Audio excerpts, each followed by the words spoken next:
ลังจากพัฒนาตัดหญ้าอ้อมบ้านตัดหญ้าสองข้างทางไปถึงฝายน้ำล้นถึงฝายแล่นมาอุ่นแล้วกะมาพักเที่ยงกินข้าวเด้อพี่น้องเด้อมาเด้อพี่น้องเด้อกินข้าวน้ำกัน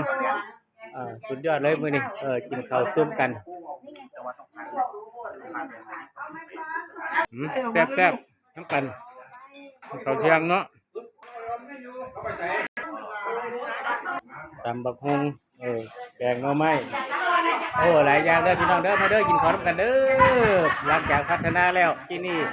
บ้านดอนขนุนตำบลด่านศรีสุขอำเภอโพธิ์ตากจังหวัดหนองคายพัฒนาจิตอาสาพัฒนาตัดหญ้าอ้อมหมู่บ้านต้อนรับกฐินสามัคคีบ้านของเฮามื้อวันที่28บ้านของเฮารวมช่วยกันร่วมเนื้อว่านัวหัวบอลเด้อพี่น้องเด้อกินข้าวไปแผลกนี่ละ